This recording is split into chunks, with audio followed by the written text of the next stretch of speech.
Hey everyone, today I come to you from this dungeon to tell you a little bit more about biblical Greek and why you should learn it or know about it, and also to test my green screen, which hopefully works or else it seems much more silly. There's a lot you can learn in the Greek that can really aid your study of the Bible and the Scriptures, but even if you never take the time to learn Greek, there are several Greek words that you should learn about, even if you don't take the time to actually learn the language that you should know about, because it causes lots of translation issues which get repeated over and over again, and you see a lot of the biases the translators come out in a lot of these words. I wanted to share some of those words today and show how the verse, a little bit of example of how they can be used incorrectly. Often they are. I wanted to start with apostle and angel. Apostle and angel are two words that we have actually stolen from the Greek language, and we have redefined them in English and changed the meaning. Apostle, for instance, is apostolos, and it just means a messenger, and specifically a messenger with an intent to deliver a message, not just a general messenger who might be on his off duty or used sometimes, but an apostle's got a job to do. And angel, funny enough, is also the word for messenger, but it's much more in a general sense. Most of the time when angel is used in the Bible, it's used to talk to about, when angelos is used in the Bible, it's used to refer to God's messengers. And that's what we use today, angel.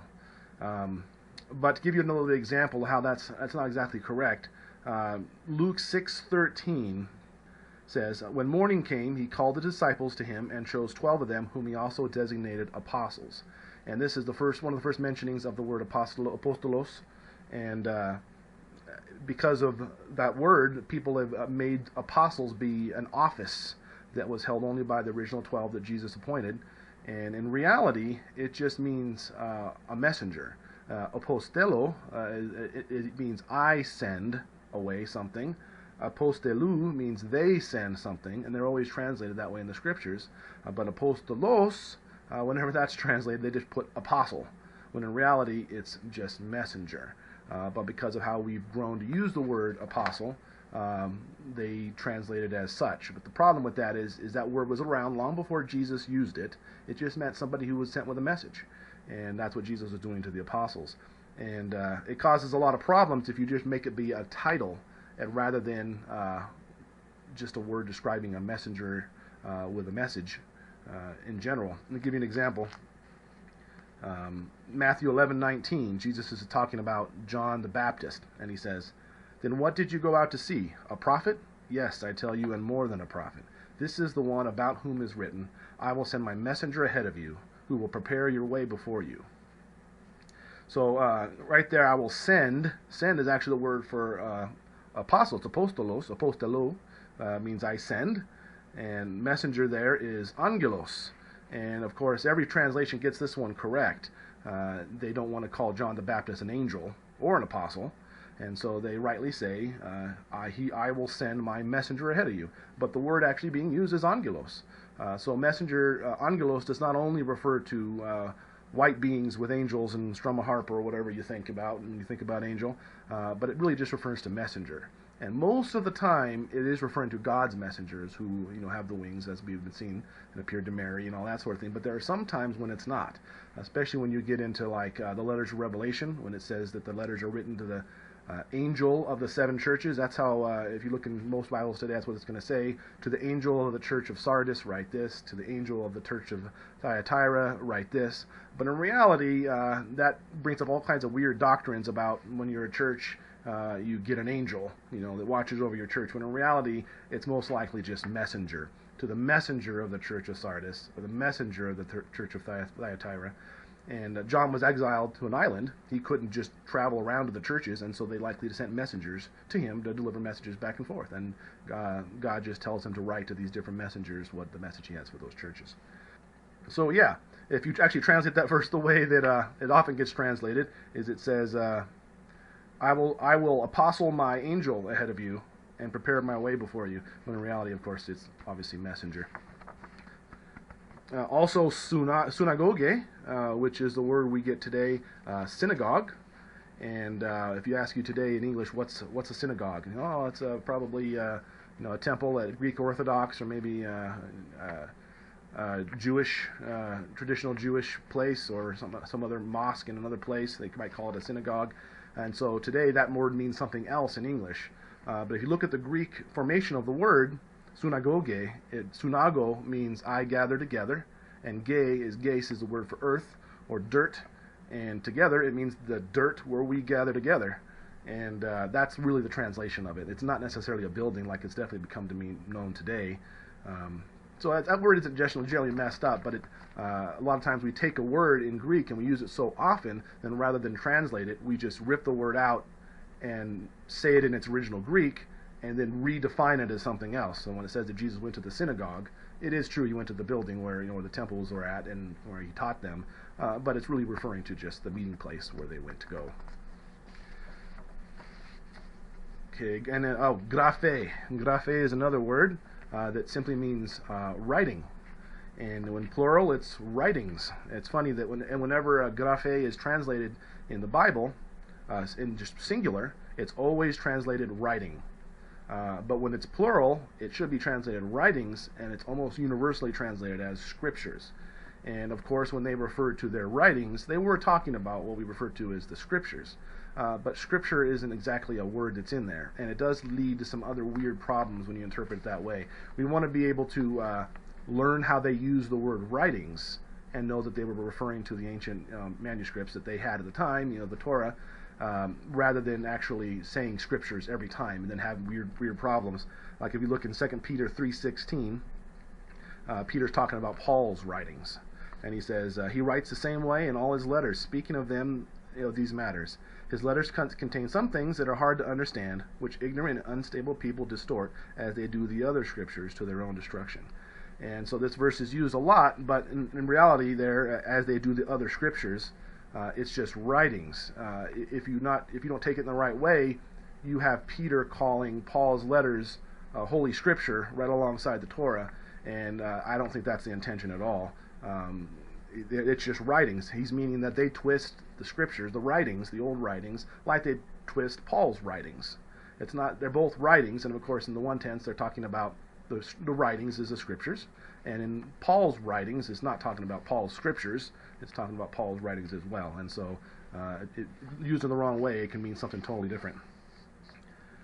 Gentiles. Gentiles is a word that's not actually found anywhere in the Bible. It's actually a Latin word. It comes from the Catholic tradition. But the words that in Greek that often get translated as Gentiles is ethnos and elenas. And in both of those, in ethnos, it's funny, it's the same thing as in the writings. When it's in singular, it's always translated nation. Nation, nation, nation. But it's plural, and most of the time gets translated Gentiles. When in reality, it should be nations. And what we understand about the word Gentiles today and who the Gentiles are, it is referring to those people. But it's really just talking about the nations and not some other interpretation of it. It's the same way with Elenas, which is just the word for Greeks or Greeks, and a lot of times Greeks is translated as Gentiles. In reality, it's specifically talking about Greek people, and but the both word gets so muddled, we get this word Gentile, and it just kind of mixes things up. When in reality, there is no word Gentile, and it can make things a little confusing. Ecclesia. Ecclesia is always translated as the church in our Bibles, but in reality, the word really means assembly, and because of that, there's the idea that Jesus used to deal with the Israelites in the Old Testament, but in this New Age, he deals with the ecclesia, the church, and the church is a new entity as of Jesus instituting it, and now he deals with them. But in reality, it's always been assembly. If you go back and look at the original times, it talks about assembly all through the Old Testament, and then you look in the Septuagint at the translation used in that, it's always talking about, it uses ecclesia again. So it doesn't mean church per se. It is what we would refer to as the church, but it means the assembly of believers, and not just this new institution called the church. God's always dealt with the assembly of believers all through history. Christianity is not a new thing. They just started calling them Christians. All over, it was, from the beginning, it was the ecclesia. It was the assembly of people who pledged their devotion to the Lord. Another one, Phule. Phule doesn't mean nation.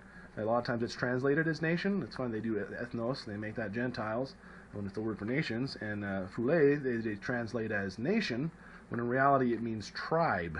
It can be, when the tribe goes and lives on their own, and in some of the scriptures it talks like that it is, you can say nation, and the meaning doesn't really change that much.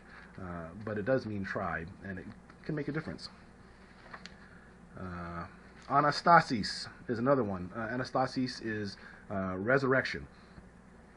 Or in the Greek, it's literally ana is up, and stasis is stasis or static, up from stasis. And we use the word stasis today to use something that's frozen or can't move, and it's the same way. And while this isn't necessarily translated incorrectly as resurrection, that's pretty good translation as a single word. The problem is we've been hearing all this time about in Christianity about the resurrection of the dead. And so when Jesus talks about the resurrection, we think, oh, it's the resurrection of the dead. It happens at the white throne judgment. That's what he's talking about. But that's not actually the case. Anastasis is just being up from stasis. And while there is an event, they call the resurrection of the dead, but it's not always that way. Let me give you an example. Boy, I didn't look up where this was at. But talking about when the Sadducees came up to Jesus and was asking him about what the resurrection was going to be. It says, that same day, the Sadducees, who say there is no resurrection, came to him at the question. Teacher, they said, Moses told us that a man dies without having children. His brother must marry the widow and raise up offspring for him. Now there were 7 brothers among us. First one married and died, and since he had no children, he left his wife to his brother. The same thing happened to the second and third brother, right on down to the 7th. Finally, the woman died. Now then, at the resurrection, whose wife will she be of the 7, since all of them are married to her? And, you normally would want to make this be the resurrection of the dead at the end of time, and at this resurrection, what's it going to be like? But look how Jesus responds to them. He says, you're in error because you don't know the scriptures of the power of God. The resurrection, people will neither marry nor be given in marriage. They'll be like the angels in heaven. But then he uses this verse to prove that the resurrection is real. And he says, but about the resurrection of the dead, have you not read what God said to you? I am the God of Abraham, the God of Isaac, and the God of Jacob. He is not the God of the dead, but of the living. And so Jesus actually talks about the burning bush story, about he is the God of Abraham, he is the God of Isaac, he is the God of Jacob, all men who had died. But God says he still is their God, meaning that showing that the dead rise. And he's not proving that there's going to be a resurrection at the white throne judgment at the end of time. He's talking about life after death, anastasis, up from stasis. That's really what the question they're asking them is. The Sadducees did not believe, it says another place, in angels or spirits, but I think it's the Pharisees that did. But the Sadducees here are saying at the resurrection. It's saying when there's life after death, whose wife will she be? And Jesus says, of course there's life after death. They likely did not believe in life after death, and that's the reason for this question, not asking about some event that they really would have been really confused about at the time about the resurrection of the dead. But in reality, he's asking them about life after death. And so then he gives this story about the burning bush, saying that he is the God of Abraham, he is the God of Isaac, he is the God of Jacob. See, there is life after death. So he's not necessarily talking about just he's not talking about the resurrection of the dead later on. Sometimes it does do that. But word for world, there are 4 Greek words for world. Cosmos, as in John 3:16. For God so loved the world that he gave his only begotten Son, that whosoever believe in him shall not perish but have eternal life. So he loves the whole world. Cosmos means the world, the globe. Eukumene is the inhabited earth. It's often translated as world, but that is really incorrect. Sometimes they get it right. Like if you go to Luke 2:1, it says, in those days, Caesar Augustus issued a decree that a census should be taken of the entire Roman world. It doesn't say Roman world. It just says it taken of the eukumene. And that means inhabited earth, or oukos, it means house. So it's literally the place with houses, the place where people are. And this, obviously, Pilate wasn't going to, Caesar wasn't going to tax China or, Africa or those people. He's talking about eukumene as an inhabited earth, the people who were around their their inhabited earth, their time. It's all the times translated as world, and really it's much more localized than that. It's translated best as inhabited earth, but in this case, obviously, it's not even talking about the entire inhabited earth, but just the place that they lived. And you use that also, if you look at other places, you can see the problems with it. In Matthew 24, it says, "And this gospel of the kingdom will be preached in the whole world as a testimony to all the nations, and then the end will come." Everybody's heard that verse. But the word there is ukumene. So he doesn't say that it has to, comparing it with Luke 2:1, the gospel doesn't have to go out to the entire globe necessarily. It was supposed to go out to all the nations that were around at that time, and that's what Paul did. He traveled to all the churches, and eventually he said he finished, and then he went to all the places. Geis is another one that's translated as world lots of times, and geis literally means dirt or earth, as in dirt, not as in the globe, but as in land. It's most of the time used to refer to the land of Israel. Matthew 5:18 says, "For I tell you, until heaven and earth disappear, not the smallest letter, not the least stroke of a pen, will by any means disappear from the law until everything is accomplished." And so because of this, people say, oh, well, Earth's got to disappear someday, the globe, right? Cosmos, it's got to disappear. But no, the word is not cosmos, it's geis, the land to disappear. And that's what happened in 70 AD. Israel was destroyed, or Jerusalem was destroyed, and pretty soon Israel was no longer a nation again. So anyways, it's talking not world is a bad translation of geis. It's much more properly land or earth in front of you, not as a globe. And the last one that sometimes gets translated as a world, which really should never ever be translated as a world, is aeon. And we use that word today, aeon. That's taken aeons. It just means age is what it's translated, just a period of time. And you mostly see it translated as world in the King James version. In Matthew 28:20. It says, "And surely I'm with you always to the very end of the world," even to the end of the world. The world there isn't world, and then some people use that to show that there is going to be an end of the world. But in reality, it's the end of the age, end of this time that we're in. And it really should never be translated as world, but sometimes it is. On that note is apocalypsis. And apocalypsis is where we get our word now in English, apocalypse. And you'd think they would be the same kind of thing, but unfortunately they're not. Apocalypse, if they say, oh, the apocalypse is coming, that means it's the end of the world, it's a giant battle, or comets falling and crushing things. But apocalypsis really just means to reveal, or something that is revealed. That's where we get the word revelation. The revelation of Jesus Christ in Revelation 1:1 is apocalypsis. And so because people think Revelation is talking about huge cosmic battles, we now in English say apocalypse means the end of the world, when in reality it just means to reveal something. Apocalypto means I reveal. If that was hidden and I went and uncovered it, I would be apocalypto. I would be revealing that. So apocalypse, as we think of it today, really isn't right either. Evangelion is another one. That means a good message. I mean, it's a message that is good. It's always translated as gospel. And what do you think? What's the gospel? Well, it's the story that Jesus came and died for our sins and died on the cross. But before they even knew that Jesus had to die on the cross, he sent them out with the gospel. So gospel there, it just means the good message that the kingdom of heaven was near. That's really what the message was. Evangelion is just a good message. And to translate it as gospel most of the time works, but it indicates a certain type of good message. And it will mess up some of the verses when you read them. And then one of the last ones is uranos. Uranos is the word for heaven. And it's very confusing because in English we have lots of words for sky. And heaven in our cultures generally is another dimension somewhere else. But the way they used uranos in Jesus' day, if you look at Matthew 16:2, he says, he replied, "When evening comes, you say, it will be fair weather, for the sky is red." And that's in the NIV. And it says the sky is red. And sky is a good translation, but actually the word there is uranos, because the heavens are red. That's really the correct translation. And it means, of course, when you see the sky is red, that you know that there's going to be good weather or whatever.